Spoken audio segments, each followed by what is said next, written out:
अस्सलामु अलैकुम रहमतुल्लाहि व बरकातहू। अल्हम्दुलिल्लाह रब्बिल आलमीन।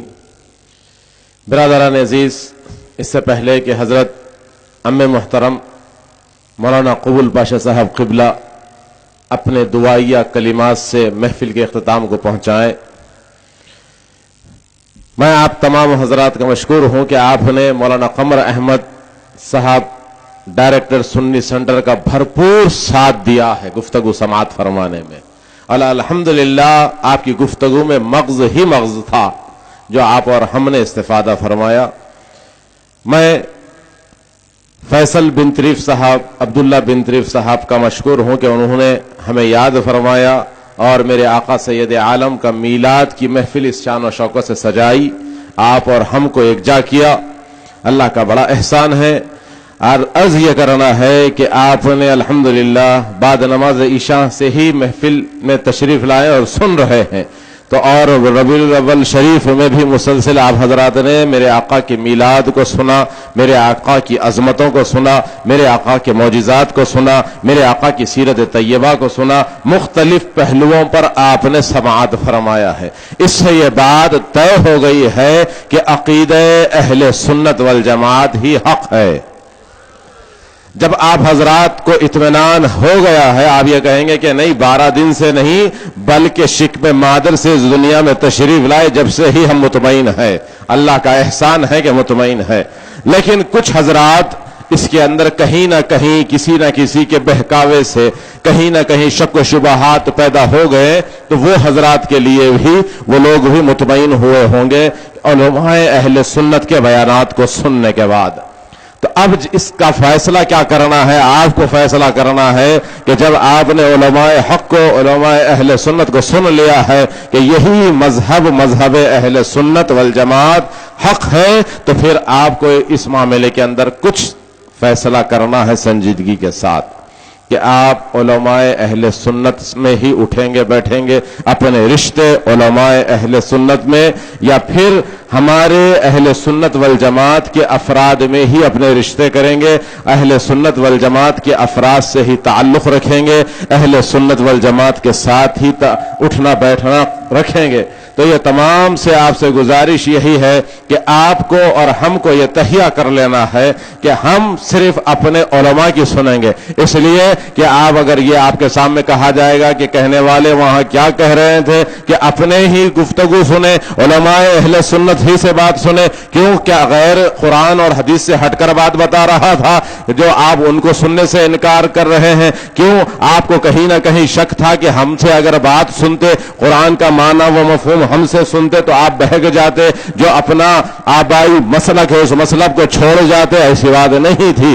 तो फिर क्या बात है? तो मैं ये कहना चाहूंगा अदब के साथ कि आप हजरात से कि यकीनी बात है कि आज दुनिया में, जैसा कि अभी मौलाना कमर अहमद साहब ने मुख्तलिफ फिरकों के नाम गिनवाए, वो कदीम फिरकों के नाम है, जदीद फिरकों को आप जानते हैं कि कितने पैदा हो गए हैं। तो ये तमाम जदीद फिरकों को भी समझने के लिए आपको और हमको इस बात पर गौर करना है कि जब ये जदीद फिरके आपके और हमारे सामने निकल आए हैं, तो आपने देखा कि आज कादियानियत जो है वो भी कुरान और हदीस के हवाले दे के आपके सामने है। महदवी हजरात हैं वो भी कुरान और हदीस का हवाला देकर आपके सामने आते हैं। वैसे ही आपके सामने शिया हजरात हैं वो भी कुरान और हदीस का हवाला देकर ही आपके सामने आते हैं। खोजे हैं वो भी कुरान और हदीस का हवाला देते हैं। भौरे हैं वो भी कुरान और हदीस का हवाला देते हैं। तो इन सब को आप क्या सुनेंगे?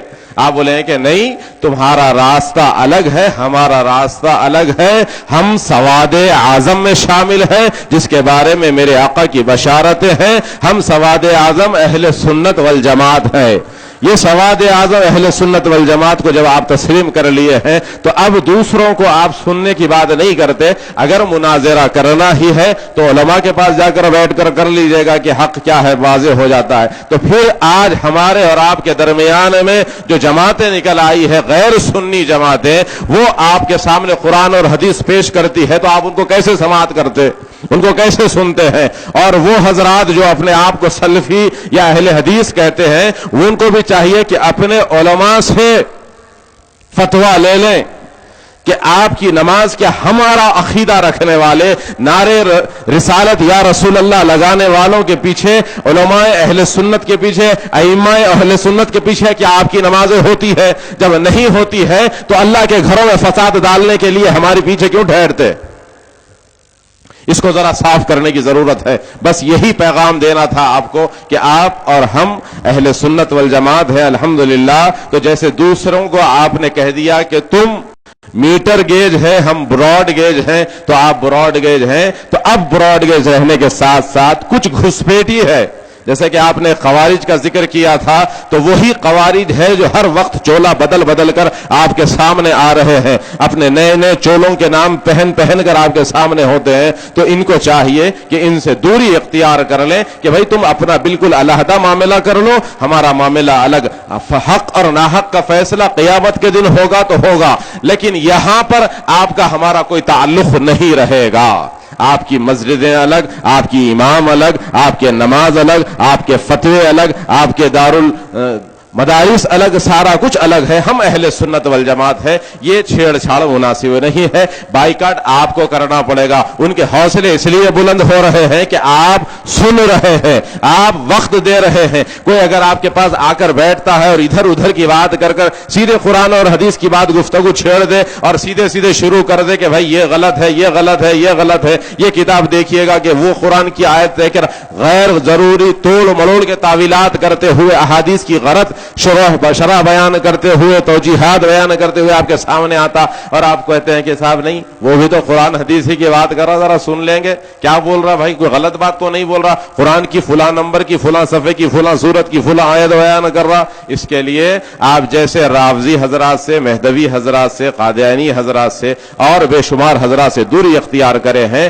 آپ حضرات کو میرا مخلص مشورہ ہے کہ آپ غیر سنی، چاہے وہ نام نہاد اہل حدیث ہو یا کوئی اور نام سے آپ کے سامنے آتا ہو، آپ ان کا سوشل بائیکاٹ کیجئے گا. اگر ان کو پوچھنے کا حق ہی ہے،